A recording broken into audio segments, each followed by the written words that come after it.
경기도 장단골 연화동에 김주부라는 사람이 살고 있었다. 그는 대대로 지체 높고 번창한 가문의 후손이었다. 그러나 김주부는 벼슬의 뜻이 없어 책만 읽으며 세월을 보냈는데 내내 자식이 없다가 나이 40에 무남동녀 외동딸을 얻었다. 그는 크게 기뻐하며 이름을 매화라 지었다. 김주부가 벼슬의 뜻이 없어 평온하고 깨끗하게 지내는 탓에 조정의 모든 신하들이 시기하여 모함하는 말을 많이 했다. 하루는 선조 임금이 이런 간신의 말을 전해 듣고 즉시 가서 김주부를 잡아오라고 명을 내렸다. 주부가 술법을 공부한다 하니 만일 그대로 내버려 두었다가는 호랑이 새끼를 기르는 것과 마찬가지로 위험하리라. 금부도사가 임금의 명을 받들어 주부의 집을 에워싸고 보니 집이 텅 비어 있었다. 실망하여 돌아오려 할 때 갑자기 습기찬 바람이 몰아치고 공중에서 옥피리 소리가 들려 이상히 여겨 올려다보았다. 주부는 호랑이를 타고 부인은 학을 타고 매화는 남자 옷을 입고 오색구름에 쌓여 놀고 있다가 순식간에 사라져버렸다. 금부도사가 돌아와 이런 사연을 선조 임금에게 아뢰자 조정에 있던 모든 신하들이 혀를 내두르며 입을 모았다. 김주부의 재주는 제갈공명과 맞먹으리라. 이때 김주부는 바람과 구름에 휩싸여 황해도 구월산을 찾아가고 있었다. 그때 함께 가던 부인이 뒤돌아보고 물었다. 매화는 어찌 따라오지 않습니까? 그러자 주부가 말했다. 매화는 다른 곳에 보냈소. 부인이 크게 놀랐다. 우리가 무남동녀 외동딸과 이별하고 어찌 살며 또 매화는 우리와 이별하고 어디 가서 여자 몸을 의지하오리까? 주부가 대답했다. 매화가 비록 여자이나 남자 옷을 입었으니 어디로 간들 무슨 걱정이겠소. 부인은 조금도 염려 마시오. 나중에 좋은 일로 다시 만날 때 있을 것이오. 그리하여 김주부는 구월산 깊고 깊은 외땅 골짜기를 찾아가 집을 짓고 속세를 떠난 고고한 선비로 살면서 동자 하나를 데리고 기기묘묘한 술법을 가르치며 세월을 보냈다. 한편 매화는 부모를 잃고 홀로 황해도 연안골에 도착했다. 아무리 앉아 기다려도 수백 리 밖으로 떠나버린 부모가 찾아올 리 없었다. 매화는 하루 종일 탄식하다가 날이 저물도록 부모 소식이 깜깜하여 결국 한 동네를 찾아 들어가 시냇가 버드나무 옆에 앉아 울고 있었다. 마침 그 동네에 사는 조병사라는 양반네 계집종인 옥란이가 물동이에 물을 길러 왔다가 매화가 우는 모습을 보고 물었다. 이렇게 어여쁜 도련님이 어찌하여 우나이까? 갈 곳이 없으면 소녀를 따라가시겠습니까? 매화는 울음을 그치고 계집종을 따라 조병사의 집에 들어갔다. 그 집은 동네에서 제일 부유한 집이었다.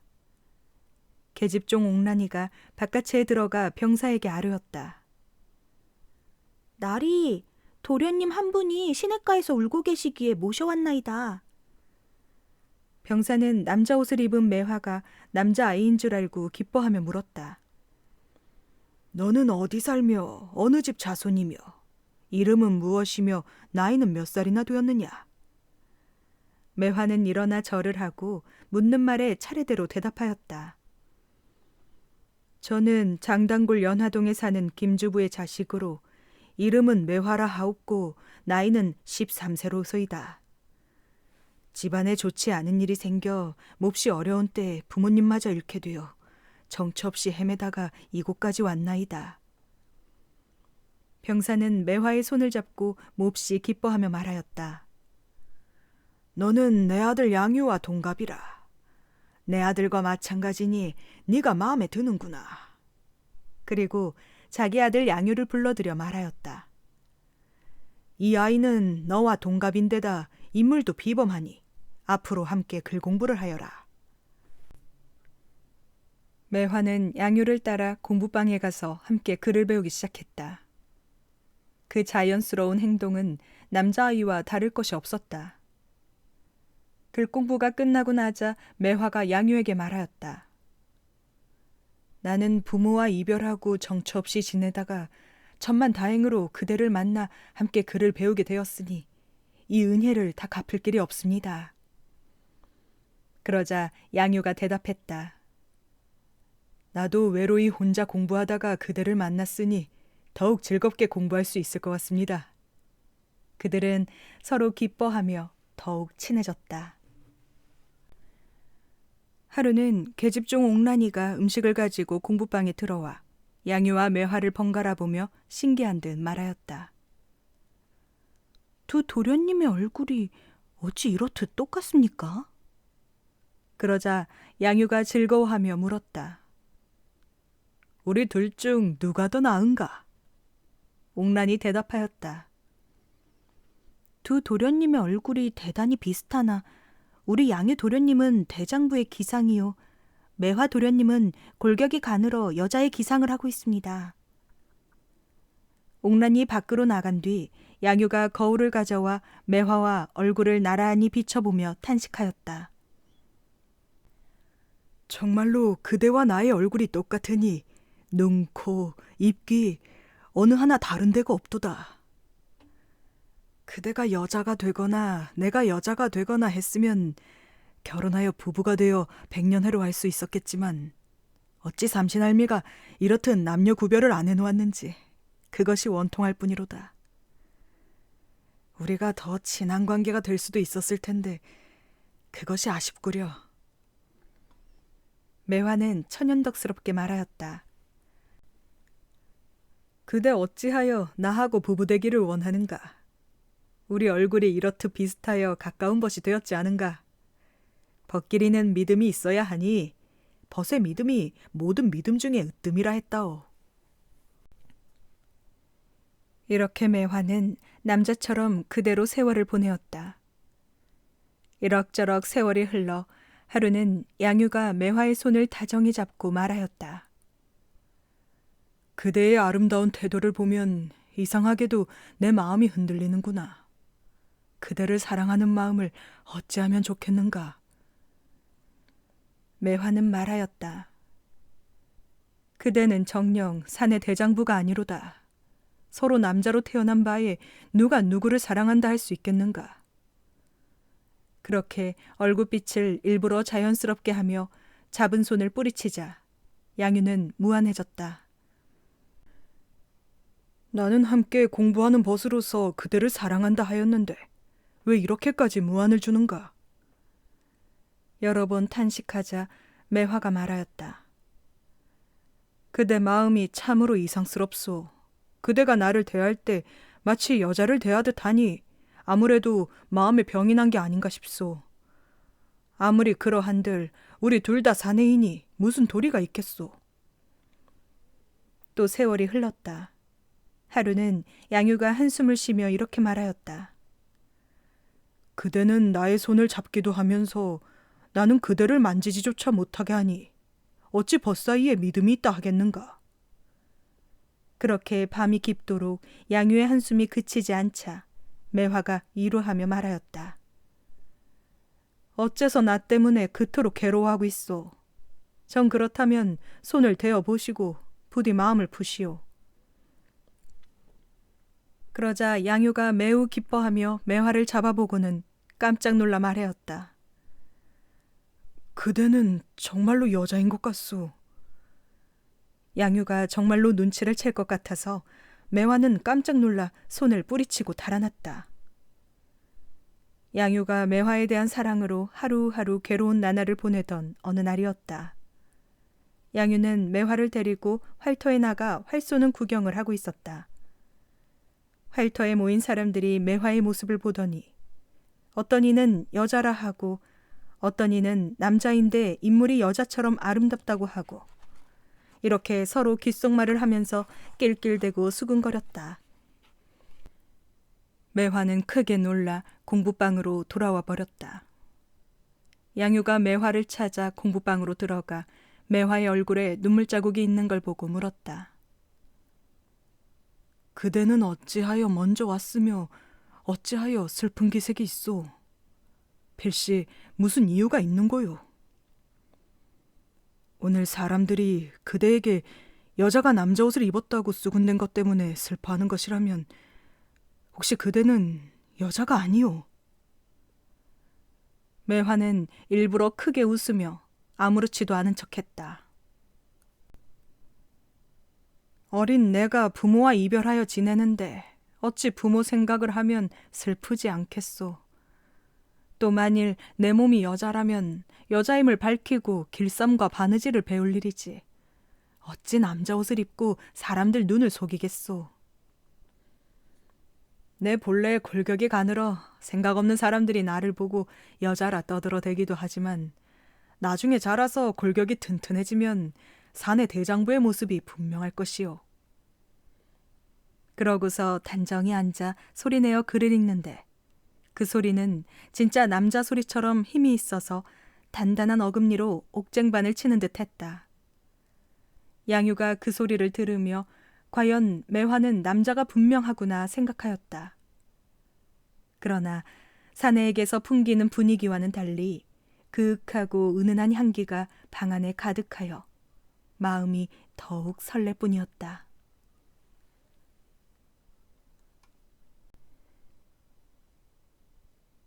때는 꽃놀이를 가기에 좋은 봄 3월이었다. 봄바람을 못 이겨 양유는 매화를 데리고 좋은 경치를 찾아 구경 다니며 놀다가 서로 시를 지어 주고받았다. 먼저 매화가 양유의 시를 받아보니 내용은 이러했다. 양유는 먼저 봄빛을 얻었는데 매화는 어찌 즐거워하지 않는가? 이번에는 양유가 매화의 시를 받아보았다. 나비가 꽃을 알아보지 못하고 원앙새가 물을 얻지 못했구나. 양유는 그 시의 숨은 뜻을 이해하였다. 나비가 꽃을 알아보지 못한다는 것은 자신이 매화가 여자임을 내내 알아보지 못했다는 뜻이었다. 그리고 크게 놀라 기뻐하며 말하였다. 그대 모습이 어쩐지 남자와 달라 내가 그대를 깊이 사랑하게 되었는데 정녕 그대는 여자였구려. 그렇다면 나와 결혼하여 100년 해로함이 어떠하겠소? 매화가 고개를 숙이고 근심스런 얼굴로 말하였다. 나는 여자인데 그대는 양반집 자제요. 나는 부모 없는 떠돌이 신세이니 어찌 우리가 부부 되기를 바라겠소. 부모의 허락도 없고 또한 예절 바르게 행동하지 못하면 집안의 욕만 될 것이니 감히 부모 몰래 불효짓을 하리오. 부모의 명을 받아 그대와 100년 해로 한다면 나도 싫을 이유가 없소만. 그러자 양유가 기쁜 빛이 얼굴에 가득하였다. 그대의 말이 당연하오. 그때 마침 계집종 옥란이가 숨을 헐떡이며 급히 달려와 이렇게 말했다. 바깥에 관상 보는 관상쟁이가 와 있다고 나리께서 급히 찾으십니다. 양유가 매화를 데리고 바깥으로 가자 과연 관상쟁이 한 사람이 와서 앉아 있었다. 병사가 관상쟁이에게 말했다. 두 아이의 관상을 보라. 관상쟁이가 매화를 보고 말했다. 이 아이의 상을 보니 여자로소이다. 병사가 고개를 저었다. 네가 관상을 잘못 보았도다. 어찌 남자를 여자라 우기는고? 그러나 관상쟁이는 거듭 말하였다. 여자가 남자 옷을 입고 사람들 눈을 속이고 있으나 내 눈은 못 속입니다. 관상쟁이가 이번에는 양유의 상을 보고 말했다. 장차 나라의 재상이 될 만한 상이로되 불쌍하고 가련하도다. 나이 16세가 되면 호랑이에게 잡혀먹힐 얼굴이니 어찌 가엾지 아니하리오. 병사가 몹시 놀라고 화가 나 소리쳤다. 어디서 정신 나간 놈이 관상쟁이라 속이고 왔도다. 그리고 하인을 불러 쫓아내라 하였다. 그런데 관상쟁이가 일어나 두 걸음을 걷자마자 갑자기 그 모습이 눈앞에서 사라졌다. 거참 이상하다 하여 주변을 살펴보니 관상쟁이가 앉았던 자리에 봉투 하나가 놓여 있었다. 바로 봉투를 열어보니 거기엔 이렇게 쓰여 있었다. 양유가 매화와 부부가 되지 않으면 임진년 3월 3일에 반드시 호랑이에게 잡혀가리라. 병사가 글을 다 읽고 놀라고 슬퍼하다가 매화를 불러들여 말하였다. 정신 나간 관상쟁이가 너를 보고 여자라 하며 양유와 부부가 되어야 한다 하니 이렇게 이상한 일이 또 있겠느냐. 병사가 근심에 빠지자 매화는 일어나 절하고 사실을 밝혔다. 소녀 더 이상 나리를 속이지 않겠습니다. 소녀는 여자가 맞습니다. 일찍 부모와 이별하고 이 한 몸 감출 길 없어서 남자 옷을 입고 속였사오니 나리께 큰 죄를 범하였나이다. 병사는 크게 놀라고 또한 크게 기뻐하며 매화를 딸처럼 더욱 사랑하는 마음으로 이렇게 말했다. 너는 여자이니 오늘부터 안채에서 지내고 바깥채에는 나오지 마라. 그리고 매화의 손을 이끌고 안채로 들어가 부인에게 일렀다. 매화는 여자아이라 하니 딸처럼 사랑스럽지 않겠소. 부인이 매화에게 규방 여인의 행실을 가르쳐 주시오. 부인 최씨 또한 크게 기뻐하며 딸처럼 사랑스럽게 여겼다. 병사가 다시 바깥차에 나가 양유를 불러 일렀다. 매화는 여자아이라 하니 앞으로는 매화와 함께 한자리에 앉지 마라. 양유는 감히 부모의 명을 거역할 수 없었다. 이때부터 매화는 여자 옷을 입고 안채에서 지내고 양유는 공부방에서 홀로 지냈다. 양유는 공부에는 뜻이 없고 다만 매화 생각뿐이었다. 하루는 달박은 창가에 앉아 탄식하며 매화야, 너는 어찌하여 남자 옷을 입고 나를 속였느냐? 부모의 명이 지엄하여 너와 한자리에 앉지 못하니 앞으로 나는 누구와 함께 공부하고 누구와 함께 즐거움을 나눌 수 있단 말이냐? 하고 눈물 지었다. 최씨 부인은 양유의 계모였다. 최씨는 매화의 고운 인물을 어여삐 여기며 매일 사랑스러워했다. 그러다가 문득 제 남동생이 아내가 죽고 혼자 산다는 것이 생각났다. 남동생을 매화와 혼인시키면 어떨까 하는 생각이 들었다. 그런데 하루는 병사가 안채에 들어와 부인 최씨에게 이렇게 말하는 것이었다. 예전에 이상한 관상쟁이가 찾아와서 양유가 매화와 부부가 되지 않으면 16세 되는 임진년 3월 3일에 반드시 호랑이에게 잡혀먹히리라 하였소. 그게 만일 사실이라면 장차 닥칠 흉한 일을 어찌하겠소. 매화는 양유와 동갑이고 인물도 뛰어나니 둘을 결혼시키는 게 어떻겠소. 부인이 얼굴빛이 싹 변했다.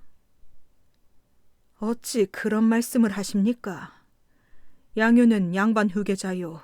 매화는 부모 없이 이리저리 떠도는 아이입니다. 근본도 알지 못하고 어찌 인물만 탐내어 냉큼 며느리로 삼겠습니까?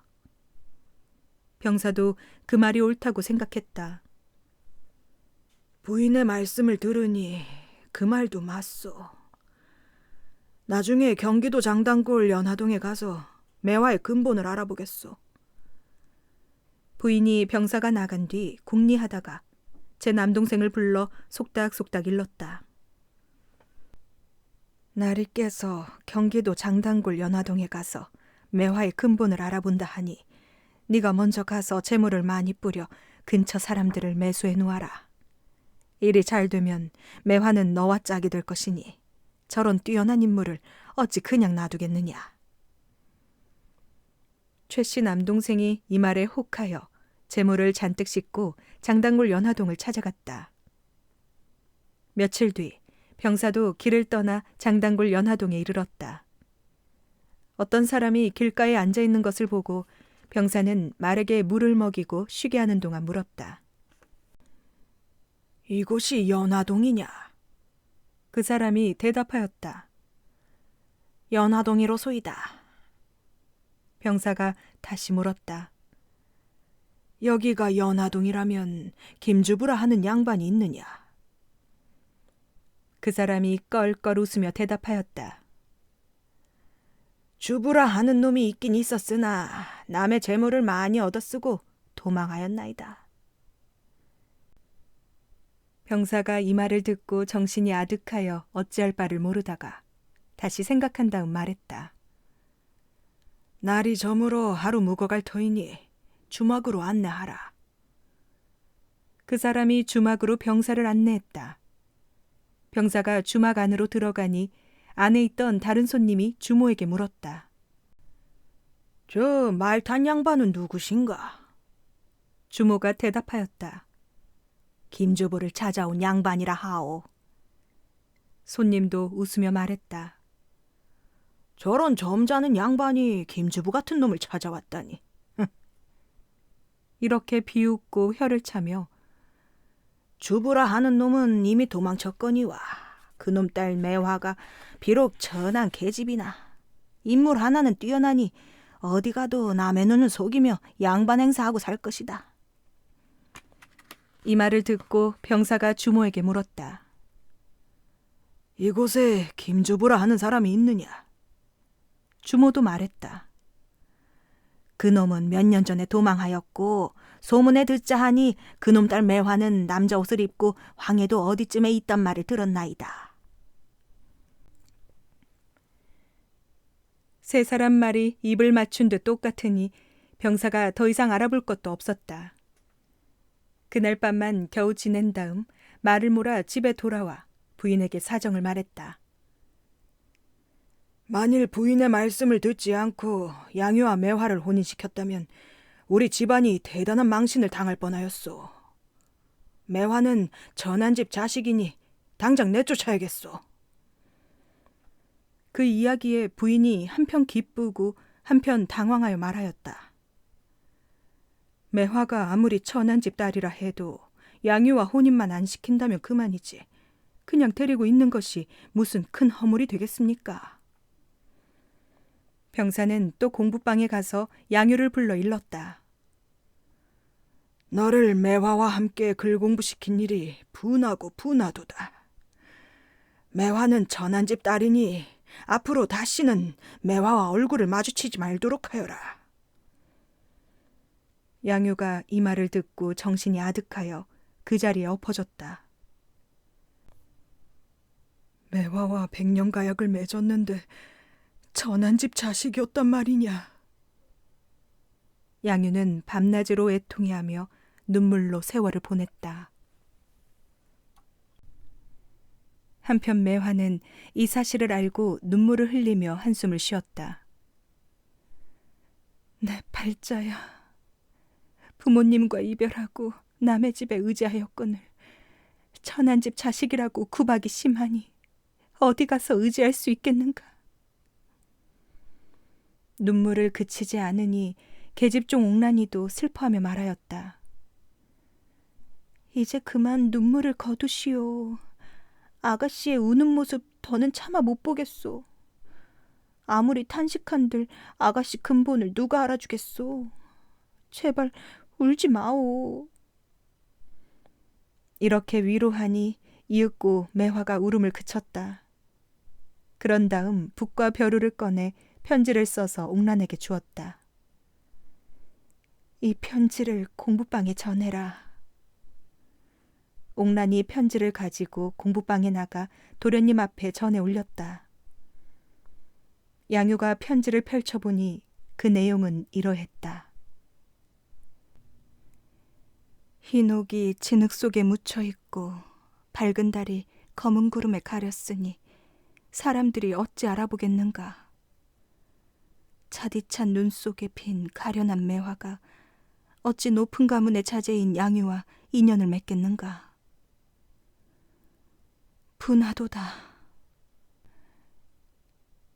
사람들이 검은고 칠 줄도 모르면서 도리어 검은고 만든 오동나무 판을 나무라는구나. 양유는 다 읽고 나서 크게 놀랐다. 매화는 양반집 후손이 분명한데 어찌 전한집 자식이라 하는가.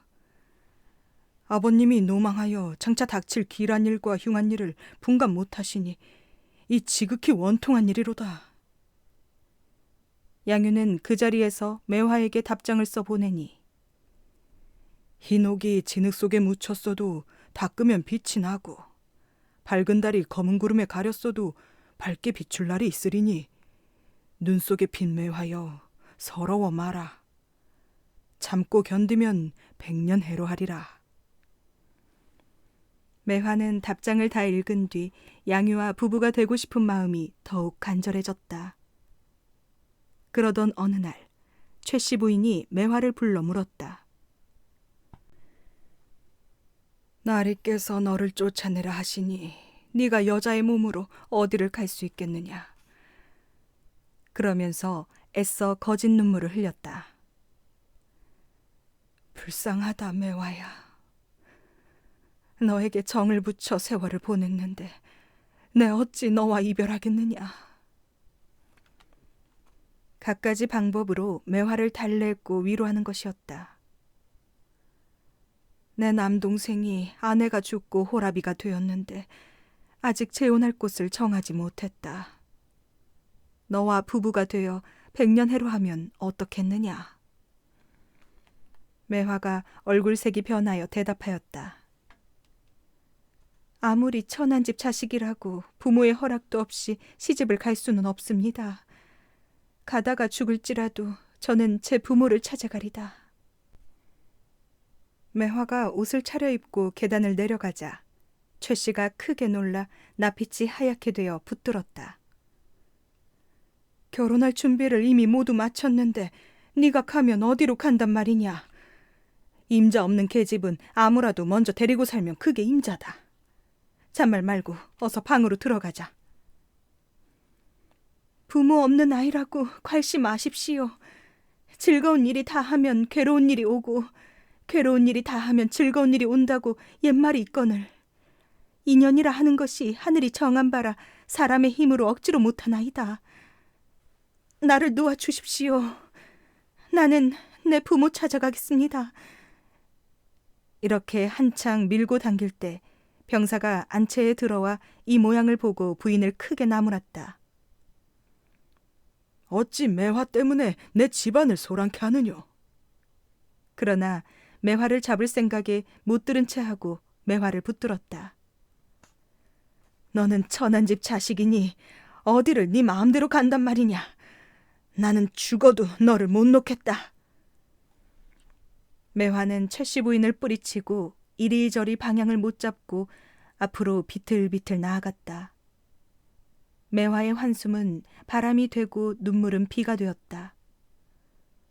허한 걸음으로 대문 밖을 나서니 눈앞이 아득하고 해와 달이 숨은 듯했다. 고운 얼굴 찡그리고 가만히 서서 제 신세 생각하니 눈물이 비오듯 하였다. 문 밖에선 옥란에게 일렀다. 옥란아, 잘 있어라. 양유는 어디 가고 나 가는 줄 모르는가. 무정하도다. 맑은 하늘 아래 매화꽃이 지고 싶어지겠느냐. 봄 올 때 가을 올 때 계절마다 때가 있으니 나는 가고 싶지 않으나 사정이 어찌할 수 없도다. 매화가 소매자락을 넌지시 들어 눈물 씻고 떠나자니 분하기 짝이 없었다. 매화는 붉은 치맛자락을 거듬거듬 걷어잡고 꽃나무 숲속에 숨어앉아 신세를 한탄하였다. 슬프도다. 이 내 몸이 여자라 어디 가리.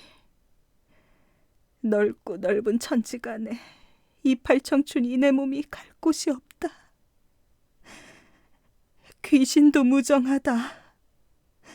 남의 집 귀한 자식 잡아가지 말고 나 같은 천한 것이나 잡아가라.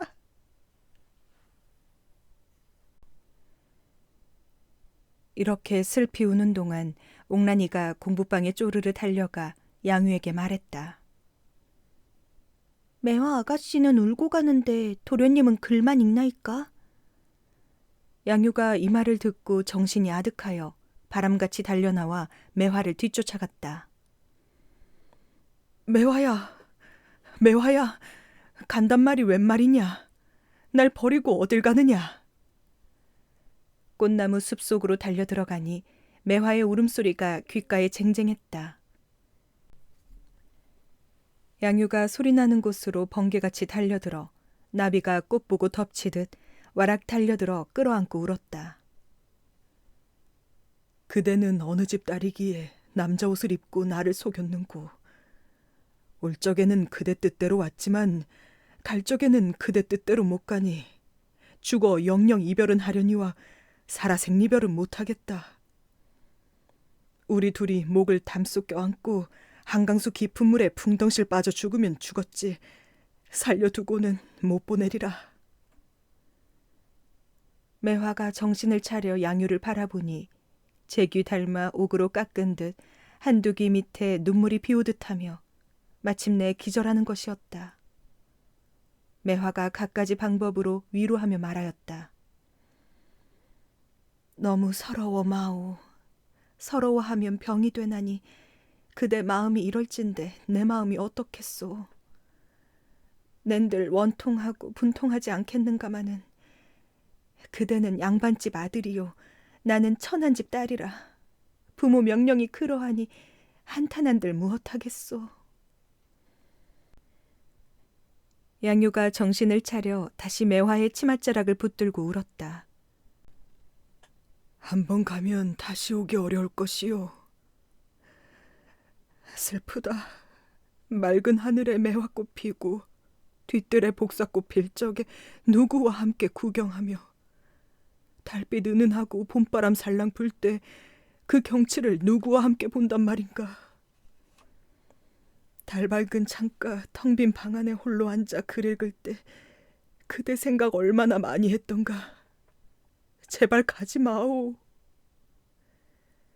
매화가 양유의 손을 잡고 눈물을 흘렸다.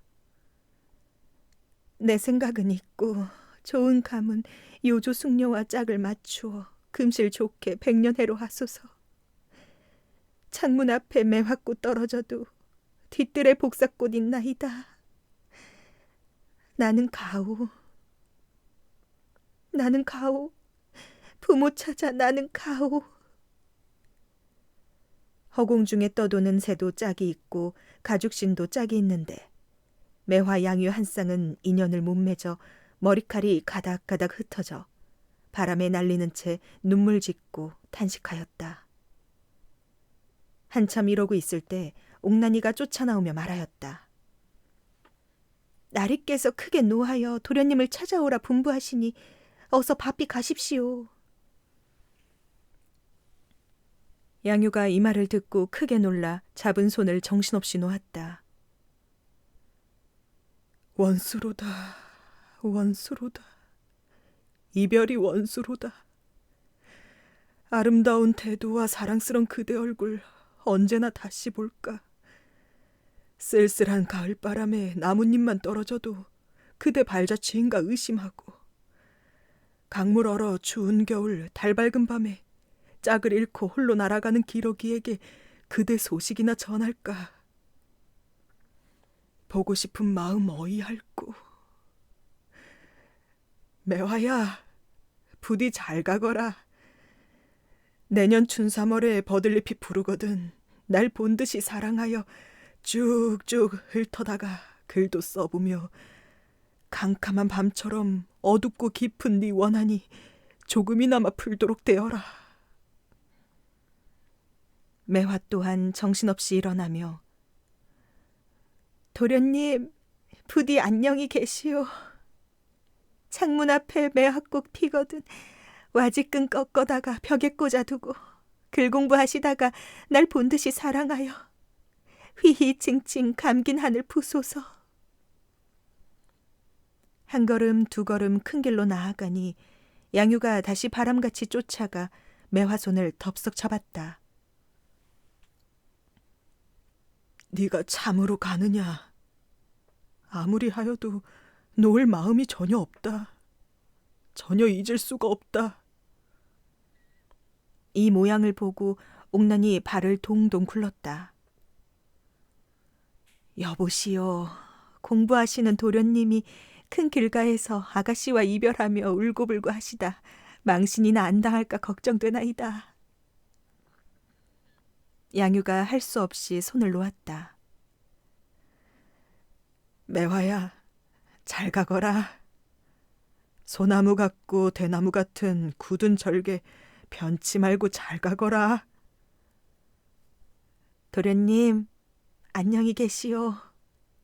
좋은 때가 오면 또 다시 만나리다. 오냐, 매화야, 잘 가거라. 도련님 안녕히 계시오. 매화가 차차 멀어지며 손을 흔들더니 잘 계시오. 한마디를 남기고 무정하게 떠나갔다. 한편 최 씨 부인은 남동생을 불러 일렀다. 날이 깨서 매화를 내보냈으니 급히 쫓아가 매화를 잡아오너라. 사내인 네가 그깟 조그마한 계집애의 길을 꺾지 못하겠느냐. 최 씨 동생이 이 말을 듣고 급히 서둘러 여러 사람을 데리고 산속으로 들어가 매화의 뒤를 쫓아가 소리쳤다. 너는 거기 잠깐 멈추어라.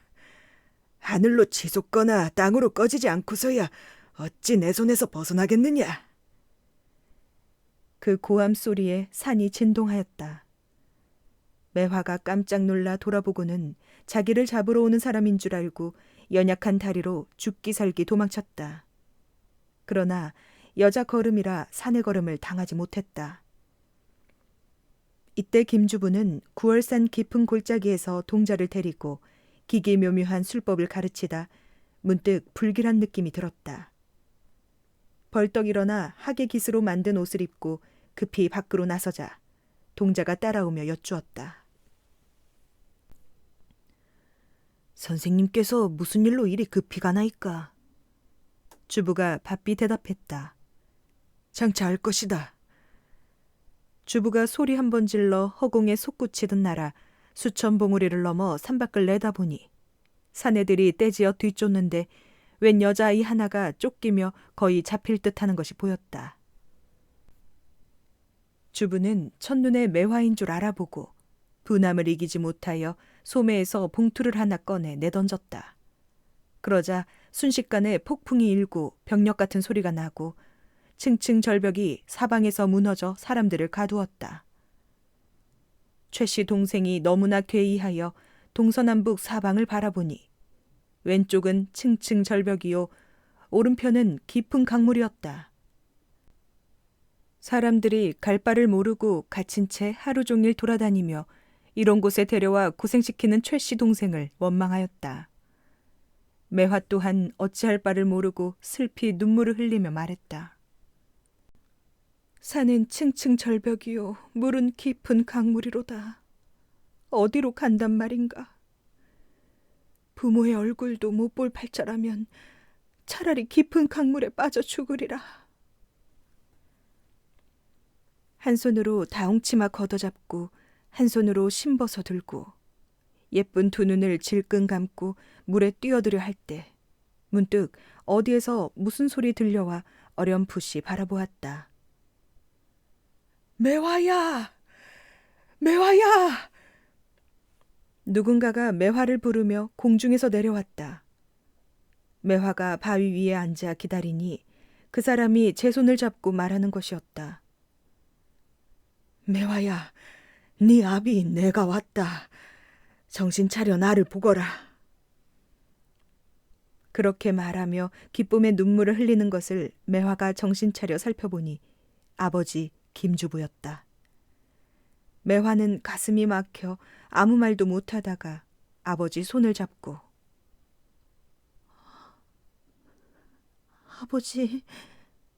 아버지, 이게 꿈입니까? 생시입니까? 하늘이 감동하여 우리 아버지 만났으니 이 팔청춘이 내 몸이 이제 죽어도 한이 없을 것입니다. 이렇게 울며 서러워하니 주부가 매화를 달랬다. 이것도 다 네 운명이니 한탄한들 무엇하랴.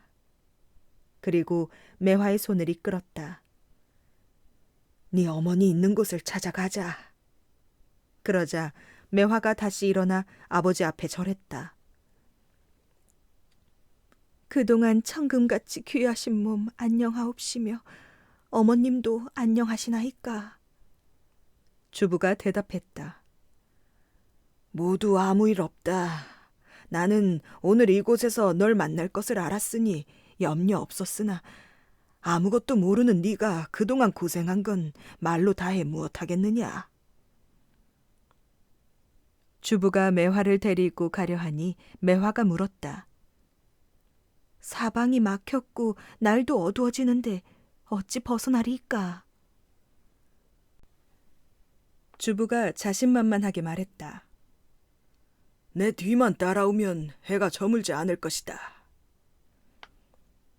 주부가 축지법을 행하여 온갖 구름을 헤치며 가니 험한 산과 깊은 물을 넘어 순식간에 어떤 곳에 다다랐다.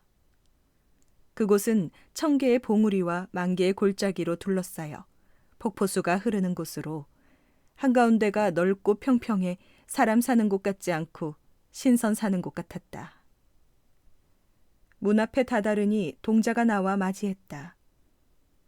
매화가 기뻐하며 들어가니 3칸짜리 집이 있었다. 벽과 기둥과 천장을 장식한 붉고 푸른 무늬가 황홀하며 찬란했다.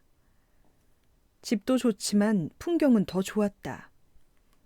가느다란 수양버들은 10,000,000개의 비단실 같았다. 꾀꼬리와 호랑나비, 온갖 새와 온갖 벌들이 쌍쌍이 날아들었다.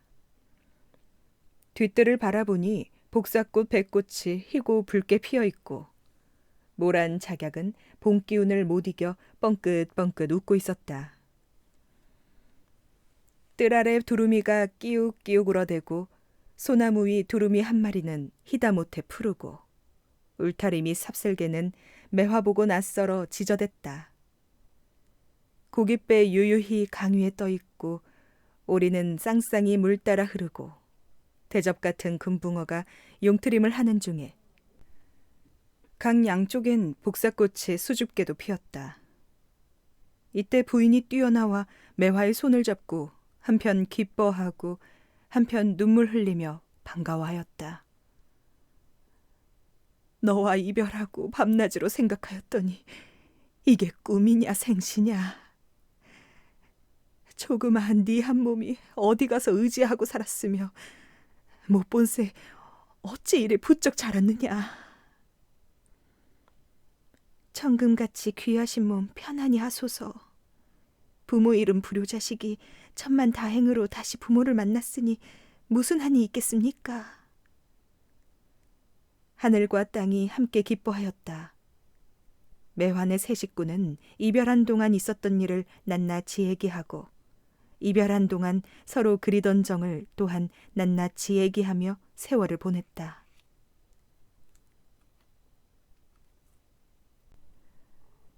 한편 양유는 김매화와 이별하고 달빛 뜨는 빈방에 홀로 앉아 공부하고 있었다.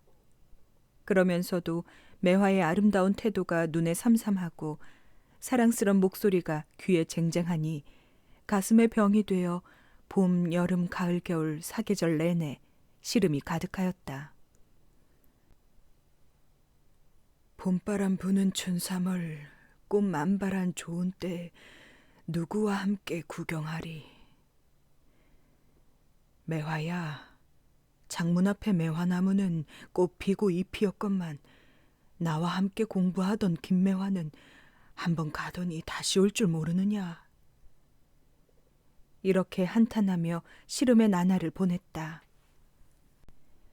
조병사는 양유의 혼처를 정하지 못해 밤낮으로 근심하다가 드디어 적당한 곳을 정해 신부집에 푸른 비단과 붉은 비단을 보내고 혼인할 날짜를 받았다.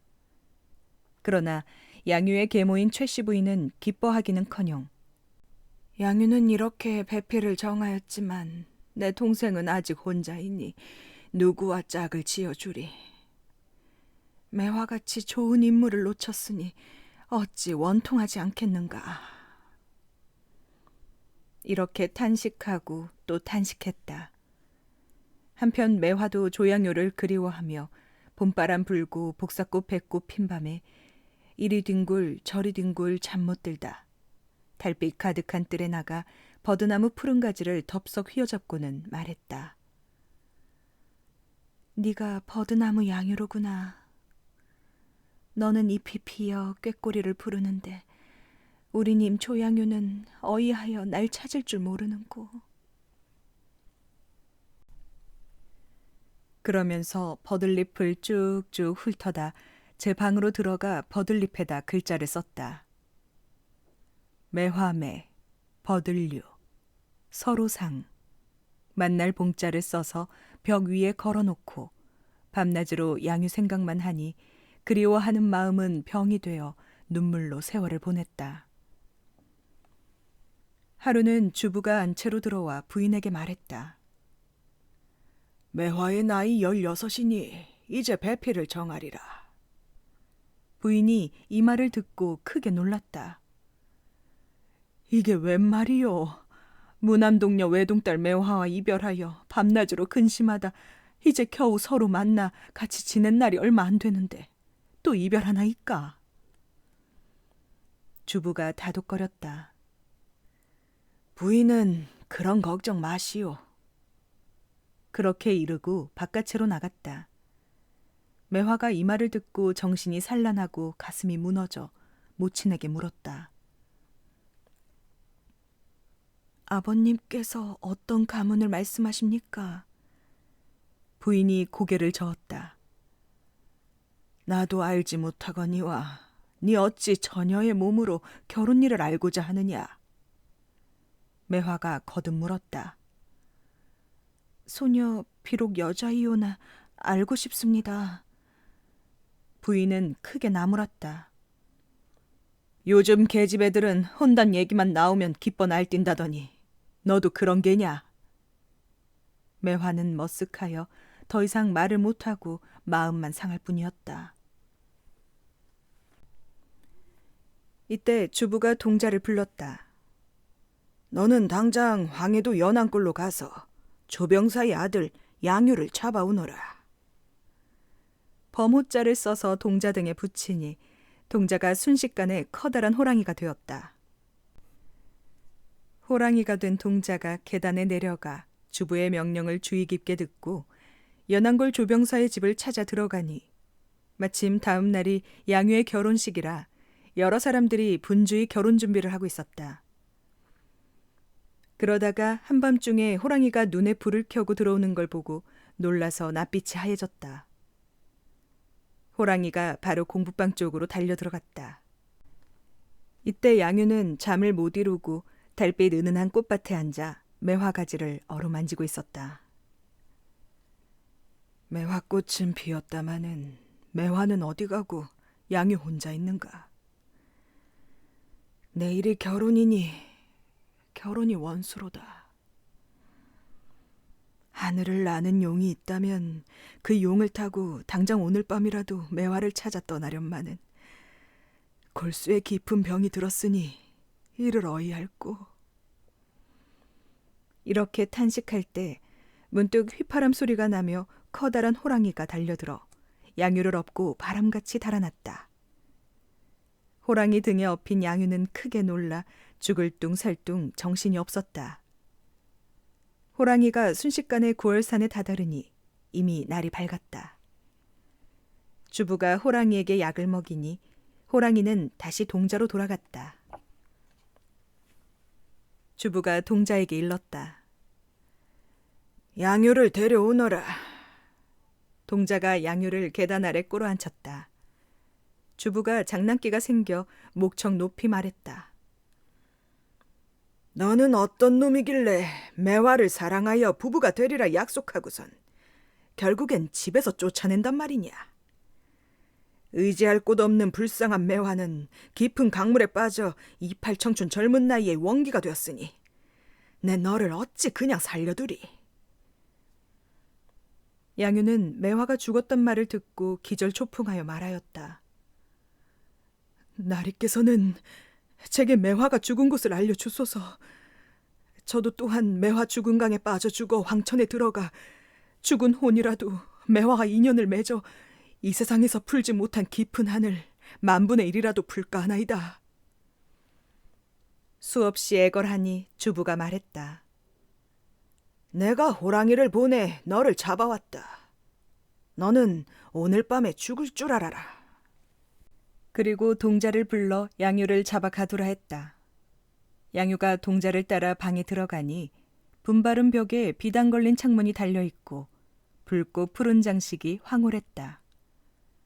방은 아름다우나 양유는 홀로 앉아 죽을 것을 생각하니 슬픔이 솟구쳐 방바닥에 엎어져 울며 말했다. 이팔 청춘 젊은 나이에 죽다니 불쌍하고 가련한 이 내 신세. 우리 아버지께는 다만 외아들인 나 하나뿐이라 금이야 오기야 사랑하셨는데 언제나 다시 배울 수 있을까? 이렇게 울 때 동자가 큰 상을 들고 와 양유 앞에 놓고 음식을 권하였다. 양유가 이 상에서 물었다. 죽을 사람에게 어찌 음식을 권하느냐? 동자가 이 상에서 물었다. 그대는 산의 대장부이니 죽을 때 죽더라도 어찌 스스로 음식을 안 먹는다 하시오. 이렇게 위로하니 양유가 마지못해 음식을 먹어보았다. 그런데 그 뛰어난 맛과 향기가 이 세상 음식이 아닌 듯했다. 음식을 다 먹고 양유가 부탁했다. 동자는 날 좀 살려주오. 동자가 시치미를 뚝 떼었다. 선생님 밑에서 10년을 공부하였는데 이 방에 갇힌 사람이 살아서 나가는 것을 보지 못하였나이다. 양유가 물었다. 그러면 사람을 어떻게 죽이오? 동자가 대답했다. 오늘 밤에 호랑이가 들어오면 당신을 잡아먹을 것이고 만일 그대와 나이가 동갑인 처녀귀신이 들어오면 그나마 신락 같은 희망이 있소. 처녀귀신이 들어와 절하거든 맞절하소서. 정성이 지극하면 천만다행으로 살아날 수 있을지도 모르오. 동자가 문을 잠그고 나갔다. 촛불 아래 앉은 양유는 정신이 아득하여 구름만 아른거려도 호랑이가 왔나 무섭고 바람만 휑휑 불어도 귀신이 왔나 두려워 이팔 청춘 젊은 애간장이 다 녹았다. 이윽고 밖에서 귀뚜라미 우는 소리가 들리더니 아가 들어가자. 이런 소리와 어머님 나는 못 가겠소 하는 소리가 들렸다. 나이든 여자 목소리가 밤이 깊었으니 어서 바삐 들어가자 하니 젊은 여자 목소리가 나는 죽어도 못 가겠소 이렇게 말했다. 오랜 실랑이 끝에 문고리가 떨렁 방문이 와당탕 열렸다. 양유가 놀란 가슴을 가라앉히고 가만히 살펴보니 웬 아가씨가 가만히 들어와 벽을 안고 슬피 울었다. 호랑이냐 귀신이냐 꿈이냐 생시냐 하며 양유가 정신을 차리지 못하는데 동자 말대로 과연 처녀귀신이 4번 절했다. 양유는 혹시 살아날 방도가 있을까 싶어 일어나 정성껏 맞절하고 처녀귀신의 하는 짓을 눈여겨보았다. 그때 문득 세찬 바람이 몰아치며 방문이 열리더니 봉투 하나가 떨어졌다. 거기에는 이렇게 씌어 있었다. 산에는 꽃이 만발했는데 양유와 매화는 봄 소식을 모르는구나. 양유가 그 글을 한번 보고 여자 한번 보며 사랑스런 저 모습은 매화와 비슷하다마는 이런 깊은 산속에 어찌 매화가 있으리? 매화도 고운 눈을 반짝 떠 양유를 이리저리 살펴보며 말했다. 산속이라고 어찌 매화가 없겠소만 양유 없는 게 아니라오. 양유가 이 말을 듣고 한편 놀라고 한편 기뻐하며 처녀 귀신의 얼굴을 자세히 살펴보니 매화가 분명하였다. 네가 산매화냐, 매화 죽은 귀신이냐? 하늘이 감동하여 매화 얼굴 다시 보니 내 이제 죽어도 무슨 한이 있으리? 매화 또한 가슴이 막혀 아무 말도 못하고 다만 눈물만 흘리다가 겨우 정신을 차려 말했다. 그대가 양유라 하오니 정녕 매화와 함께 공부하던 그 도련님이오. 100년을 해로하자 약속하고 뜻밖의 이별하여 병이 되었거늘 죽어가는 나를 살리려 왔나이까.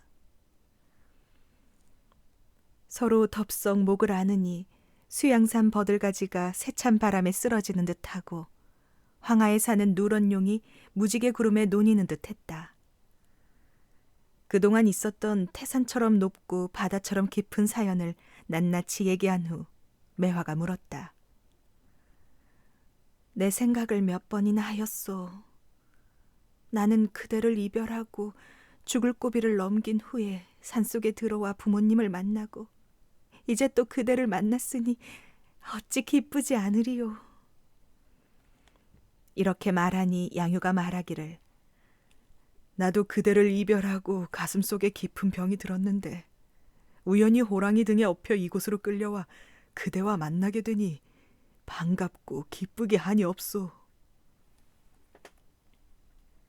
둘이 은은한 사랑으로 밤을 새우니 그 즐거움이 비할 데가 없었다. 날이 밝아 매화는 안채로 들어가고 양유가 혼자 앉아 있는데 동자가 들어와 웃으며 물었다. 간밤에 호랑이가 들어왔습니까? 양유 또한 장난인 줄 눈치채고 웃었다. 처녀 귀신이 와서 자고 안채로 들어갔소. 동자가 말했다. 선생님께서 도령을 모셔오라 하시나이다. 양유가 동자를 따라 바깥채로 나가 주부를 보니 주부가 양유의 손을 잡고 얼굴 가득 웃음 지으며 말했다. 네가 내 사위가 되었으니 어찌 내가 너를 사랑하지 않겠느냐. 그러면서 안채로 들어가라 했다. 양유가 안채로 들어가 김주부의 부인을 배웠다. 부인 또한 양유가 사랑스러워 견디지 못해 너희 둘이 이름도 어울리고 인물도 닮았구나. 너희 둘이 함께 공부하다 이제 부부가 되었으니 내 어찌 너희를 사랑하지 않겠느냐 하고 양유에게 좋은 술과 맛난 음식을 대접하였다. 이후로 양유와 매화는 분바른 벽에 비단 걸린 창 달린 좋은 집에 살며 시를 지어 서로 주고받으며 즐겼다. 그 모습은 원앙새 한 쌍이 푸른 물을 만난 듯했다. 양유가 웃으며 그대의 아름다운 모습은 산속 매화가 이슬을 머금고 반쯤 웃는 듯하도다 하면 매화 또한 웃으며 그대의 활달한 모습은 수양버들이 세찬 바람을 만나 휘날리는 듯하나이다. 이렇게 서로 사랑을 주고받았다. 한편 조병사는 외동아들 양유를 호랑이가 잡아간 뒤 사냥꾼을 시켜 천지사방 곳곳을 뒤졌으나 찾지 못했다. 그리하여 밤낮으로 탄식하다가 식사도 그만두고 죽기로 결심하였다. 그러던 어느 날 김주부가 좋은 망건에 호박구슬로 장식하고 옥으로 된 관자에 푸른 겉옷을 입고 조병사를 찾아왔다.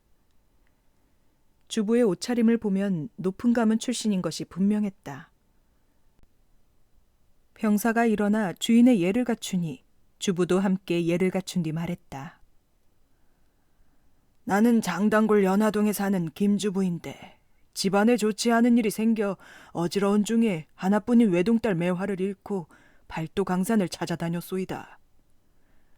소문에 들으니 매화가 남자 옷을 입고 이대계와 자제분과 함께 글 공부를 한다 하니 부디 오늘 우리 부녀를 만나게 해주십시오. 병사가 대답하였다. 과연 매화란 아이가 내 아들과 함께 공부하긴 하였으나 남자가 아니라 여자라 하옵기에 안채에 두고 내 아들과 혼인시킬 뜻이 있었소이다. 그러나 혼인 전에 장단골 연화당에 찾아가 매화의 근본을 알아보니 뜻밖의 전한집 자식이라 하기에 즉시 내보내었습니다. 주부가 크게 노하여 말했다. 나는 대대로 지체 높고 번창한 가문의 후손이거늘 어찌 내 딸을 천한집 자식이라 하였소. 만일 매화를 찾아주지 않으면 조정에 고발하여 그대의 목숨을 보존하지 못하게 할 터이니 당장 찾아오시오. 이 말에 병사가 애걸하였다. 나도 자식을 호랑이에게 잡혀보내고 밤낮으로 슬퍼하며 지내거니와 만일 대개 가문이 그렇게 지체 높은 줄 알았다면 어찌 혼인을 시키지 않았겠습니까? 하고 거듭 애걸하니 주부가 말했다. 매화는 병사의 며느리가 될 것이니 아무쪼록 찾아오시오. 병사가 탄식하였다. 나는 자식도 없는 사람인데 어찌 며느리를 얻겠소. 주부가 짐짓 모르는 체하며 귀띔했다. 9월산을 찾아가 정성을 다하면 아들 양유를 만나볼 터이니 찾아가 보시오. 주부가 일어나 두어 걸음 걸으니 그대로 간 곳이 없었다. 병사가 이상히 여겨 동서남북 둘러봐도 주부의 종적은 묘연했다. 이게 꿈이냐 생시냐 하고 밤낮으로 근심하던 조병사가 물어물어 구월산을 찾아갔다. 그러나 1000개의 봉우리와 10,000개의 골짜기로 들러싸여 폭포수가 흐르는데 도대체 어디로 갈지 방향을 몰라 바위 위에 앉아 탄식하였다. 양유 너는 죽었느냐 살았느냐. 네 아비가 너를 찾으러 왔다.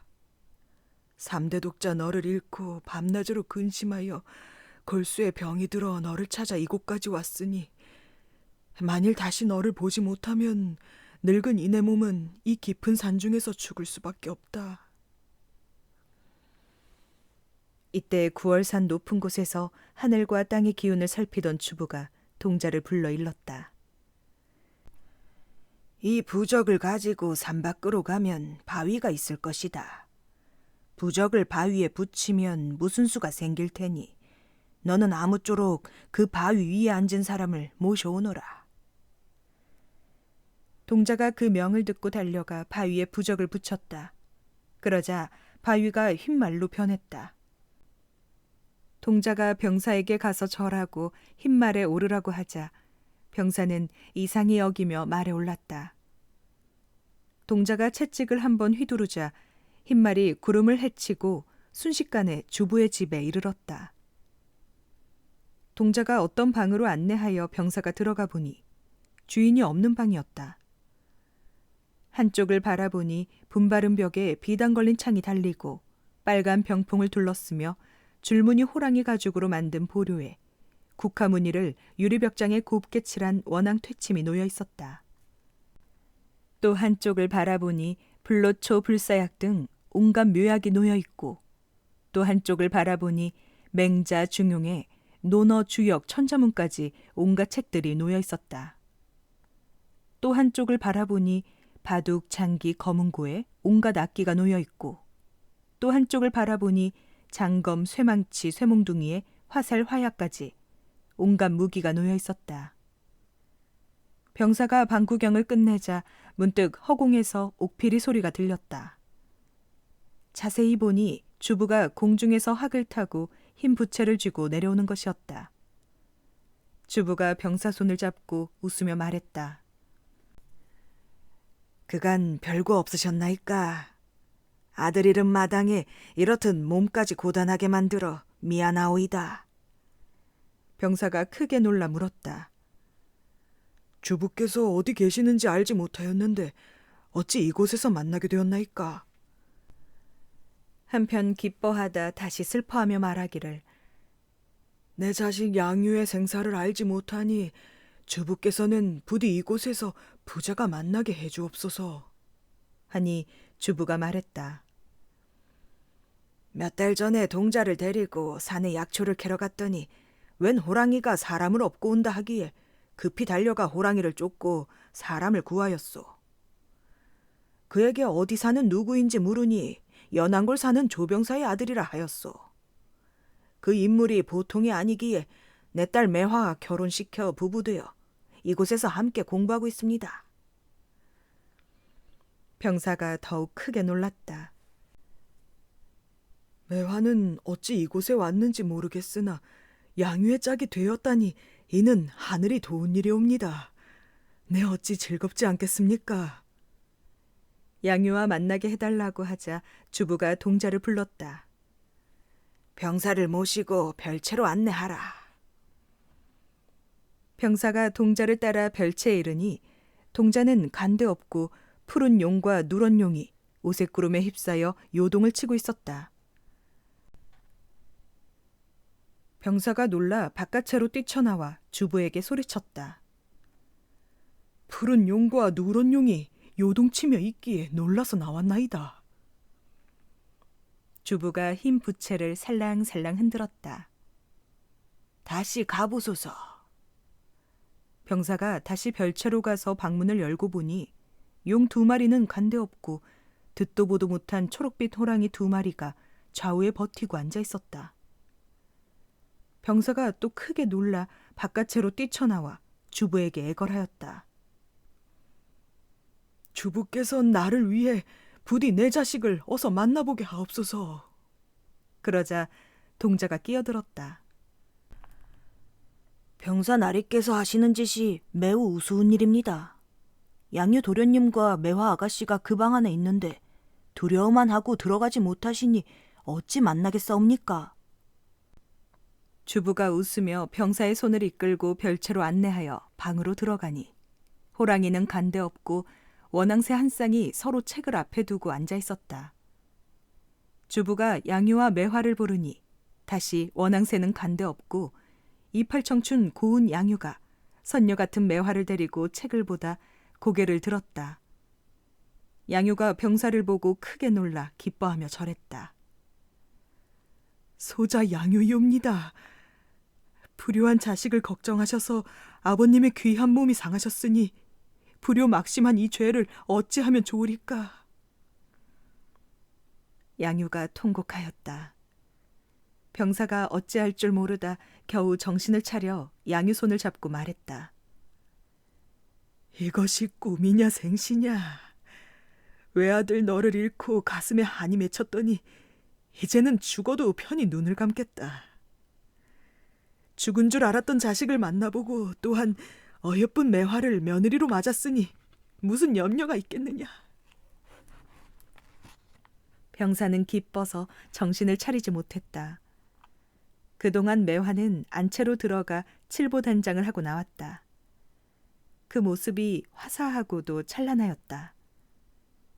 흰 얼굴과 붉은 뺨에 세수 깨끗이 하고 보기 좋은 금비녀를 멋이 있게 찌른 뒤에 옷 같은 두 귀 밑에 귀고리를 걸어두고 가느다란 손가락에 옥반지를 끼고 비단 저고리 옷고름에 온갖 폐물이 찬란했다. 무늬 있는 긴 치마에 붉은 비단으로 안을 받쳐서 앵무새 같은 가는 허리 이리저리 감추고 희고 예쁜 버선 신고 살짝 나왔다. 선녀가 구름 타고 9월산에 내려온 듯 매화가 병사 앞에 4번 절했다. 아버님께서는 그동안 안녕하셨나이까? 이렇듯 깊고 험한 산속에 와 고생하시니 이게 모두 소녀의 허물이옵니다. 매화가 단정히 앉자 병사가 반가움에 겨워 말했다. 네가 정녕 내 집에서 양유와 함께 공부하던 매화냐. 그때 서로 이별한 뒤로 지금까지 한이 되었더니 하늘이 도우시어 다시 보게 되었으니 반갑도다. 병사는 기뻐하며 아들과 며느리를 사랑에 맞이 않았다. 주부가 병사를 모시고 바깥으로 나가 경치를 구경할 때였다. 주부가 흰 부채를 한번 흔드니 왼쪽엔 푸른 산이요, 오른쪽엔 푸른 물이었다. 주부가 또 한 번 흰 부채를 흔드니 꽃나무 가지 흔들리고 아름다운 여인이 호련 나타나 금쟁반을 손에 들고 과일을 뚝뚝 따서 잘 드는 칼로 껍질 깎아 단정히 차려놓았다. 그리고 유리병을 기울여 한 잔 술을 부어 주부 앞에 올린 다음에 또 한 잔을 부어 병사 앞에 올렸다. 병사가 매우 이상히 여겨 그 미인을 살펴보니 세상 사람이 아닌 듯했다. 그 술을 받아 먹으니 그윽한 향기가 뱃속에 가득한지라 취하도록 먹고 나니 그 미인이 술상을 들고 꽃밭으로 사라졌다.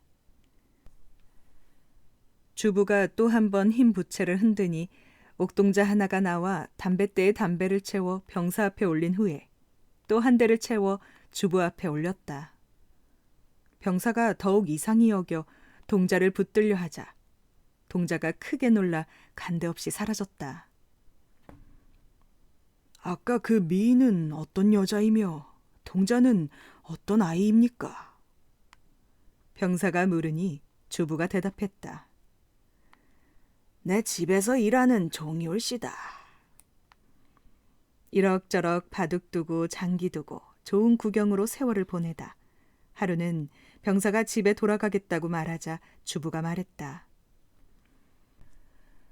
밤마다 하늘과 땅의 기운을 살펴보았는데 며칠 지나 조선에 큰 난리가 날 듯하니 병사께서는 여기 계시는 것이 좋겠소이다. 올해가 임진년이라 조선의 운명이 불행하여 외나라가 수만 병사를 거느리고 조선을 덮쳐올 것이니 어찌 다른 곳에 가 살기를 바라겠소이까. 그날 밤에 주부가 무슨 부적을 써서 문 밖에 내던졌다. 그러자 천둥번개 진동하여 산이 무너지는 소리가 나더니 수많은 장군들이 황금투구에 철갑옷을 입고 장검 들고 창을 차고 계단 아래로 엎드려 주부의 명령을 기다렸다. 주부가 장군들에게 호령하였다. 내가 이곳에서 8년을 지낼 것이니 너희들은 이 산을 잘 지키고 있다가 외나라 군사를 막도록 해라. 장군들이 명을 받고 일제히 물러가는 것을 보고 병사가 크게 놀라 물었다. 이 장군들은 어떤 장군들이 오니까? 주부가 대답했다. 내가 부리는 귀신 장군들이요. 하루는 주부가 병사와 함께 높은 산에 올라가 사방을 살펴보니 과연 외나라 군사들이 벌떼처럼 밀려오고 있었다. 주부가 귀신 장군들에게 호령하여 적병을 막으라 명하자 외나라 군사들이 귀신 장군들을 당해내지 못하였다. 주부가 흰 부채를 한번 흔드니 외나라 장수가 크게 놀라 벌벌 떨며 어찌할 바를 몰랐다. 주부가 큰 소리로 꾸짖었다. 나는 이 산속에 사는 선비로다. 너희 외나라가 법도에 어긋나게 조선을 침범하니 어찌 분하지 않겠는가? 너희들을 모조리 몰살시키고 싶지만 나라에서 내게 명을 내린 적이 없고 나 또한 산속에 사는 선비라 사람 죽이는 것을 좋아하지 않는다. 이번에는 용서할 것이나 차후에는 가차 없을 것이니 너희들은 다시 이 근처에 얼씬대지 마라. 외나라 장수가 이 호령에 크게 놀라 넋을 잃고 도망하였다. 주부가 외나라 군사를 물리친 후에 병사에게 말했다. 이 외란을 내게 맡기면 불과 석 달 만에 평정할 것이지만 조정에는 다 간신뿐이라 내 말을 듣지 않을 것이요. 흰머리 성성한데 성공하면 무엇하겠소.